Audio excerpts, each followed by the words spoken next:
Olá! Hoje a gente vai mergulhar na análise de um estudo bem interessante que explora a relação entre a termografia infravermelha e os marcadores de dano muscular depois de um exercício pliométrico.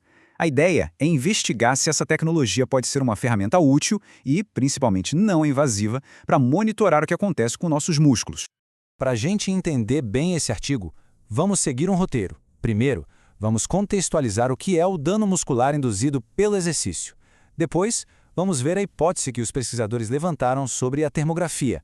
Na sequência, detalhamos como o experimento foi feito, analisamos os resultados e, por fim, discutimos o que tudo isso significa. Então, vamos começar pelo começo. Para que a proposta do estudo faça sentido, primeiro a gente precisa ter clareza sobre como o exercício, e mais especificamente o exercício pliométrico, causa o dano muscular. Exercício pliométrico. Basicamente estamos falando de saltos, de movimentos explosivos. A base dele é o chamado ciclo de alongamento-encurtamento. A melhor analogia é a de um elástico. Primeiro, o músculo é alongado, como se estivesse acumulando energia, e em seguida ele se encurta de forma muito rápida, liberando toda essa energia em forma de potência. E é justamente na primeira fase, na ação excêntrica, como na aterrissagem de um salto, onde o músculo está freando o movimento, que o dano muscular acontece. Não estamos falando de uma ruptura, de uma lesão grave, mas sim de microlesões, de um estresse em nível celular que afeta as estruturas internas do músculo. E como se mede esse dano? Bom, tradicionalmente, se usam marcadores indiretos. Os mais conhecidos são a creatina quinase, ACK, uma enzima que escapa do músculo para o sangue, e a famosa dor muscular tardia. O ponto-chave aqui é a limitação deles. Os dois confirmam que o dano aconteceu, mas não nos dizem exatamente onde. Eles dão uma resposta sistêmica, geral, não localizada. É exatamente aqui que este estudo se propõe a inovar.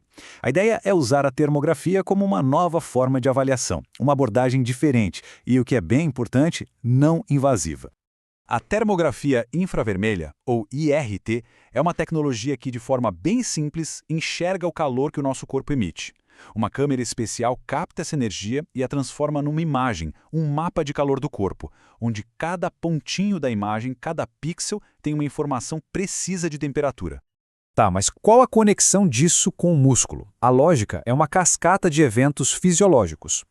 O dano muscular dispara uma resposta inflamatória, que é o jeito do corpo começar o reparo. Essa inflamação atrai mais sangue para o local, e mais sangue circulando significa mais calor. Esse calor, por sua vez, é irradiado pela pele e pode ser captado pela câmera. Então, a pergunta central que norteia toda a pesquisa é essa. Será que a termografia pode ser um marcador confiável? Será que as imagens térmicas refletem, de fato, o dano muscular causado por um exercício intenso de saltos? Certo, com a pergunta e a hipótese bem definidas, vamos ver como os pesquisadores montaram um experimento para tentar respondê-la. Ou seja, vamos olhar para a metodologia do estudo. O estudo contou com 10 homens jovens, todos fisicamente ativos. E aqui tem um detalhe bem importante, eles não tinham experiência com treino pliométrico. Essa escolha foi proposital para que o corpo deles não estivesse adaptado, o que aumenta a probabilidade de o protocolo de exercícios gerar uma resposta de dano muscular mensurável.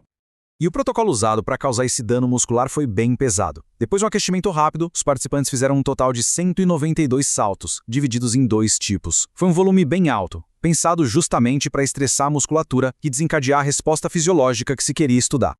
A coleta de dados foi feita em vários momentos. Tivemos uma medição antes do exercício, que serve como nosso ponto de partida, a linha de base, e depois foram feitas novas coletas 24, 48 e 72 horas após o protocolo. Esse acompanhamento ao longo do tempo é fundamental para observar a evolução da resposta do corpo. Muito bem, agora chegamos na parte mais aguardada, os resultados. Depois de todo esse protocolo e coleta de dados, o que os números realmente mostraram? Primeiro, era preciso confirmar o básico. O protocolo de saltos realmente causou dano muscular? E a resposta, olhando os marcadores tradicionais, é um claro sim. O gráfico mostra um pico bem evidente tanto nos níveis de CK quanto na percepção de dor muscular em 24 e 48 horas, o que era esperado. Isso valida o modelo experimental. Ok, então o dano muscular está confirmado. Isso cria o cenário perfeito para testar a hipótese principal. A grande questão agora é, e a temperatura da pele, medida pela termografia? Ela acompanhou esse processo? Ela contou a mesma história? E aqui os dados da temperatura da pele começam a ficar muito interessantes. A tabela mostra o que a estatística chama de tamanho do efeito, que de forma simples indica a magnitude da mudança. E olhem só, comparando com a linha de base, em 48 horas a gente vê um tamanho de efeito grande de 1.4 e 1.3 em diferentes regiões da coxa. E mesmo em 72 horas ainda havia um efeito moderado. Agora, aqui tem um ponto que merece uma atenção especial. Principalmente para quem está no meio acadêmico, o estudo não encontrou o que se chama de significância estatística. Isso pode ter acontecido pelo número pequeno de participantes. No entanto, o tamanho do efeito foi de moderado a grande. O que isso significa na prática? Que, embora do ponto de vista estatístico a gente não possa descartar totalmente o acaso, a mudança na temperatura foi grande o suficiente para ser considerada relevante no mundo real, na aplicação prática da ciência dos esportes. Com todos esses dados na mesa, vamos agora amarrar as pontas. O que esses achados realmente significam e quais as implicações disso para a área de ciências do esporte?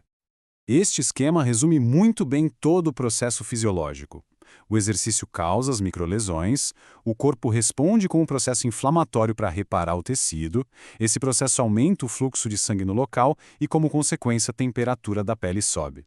A termografia, então, está medindo a consequência final e detectável de todo esse processo de reparo.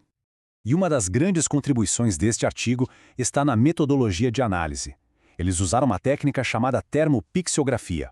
Em vez de só calcular a temperatura média de uma área grande, como a coxa inteira, essa técnica analisa a distribuição dos pixels por temperatura. Ela permite ver qual a porcentagem da área que está em zonas quentes, dando um nível de detalhe muito maior. Os próprios autores destacam o potencial disso na conclusão. Essa citação do artigo é perfeita. Ela diz que essa análise da distribuição dos pixels pode ser uma nova variável, algo que pode ser medido e quantificado para monitorar como os atletas estão respondendo ao treinamento. E isso tudo nos leva a uma pergunta final para reflexão. Considerando que a termografia é uma técnica rápida, sem contato, não invasiva e que com essa nova metodologia de análise se torna mais detalhada, será que estamos diante de uma ferramenta que pode, no futuro, mudar a forma como o desgaste e a recuperação de atletas são monitorados? Este estudo, sem dúvida, abre uma porta bem interessante para essa possibilidade.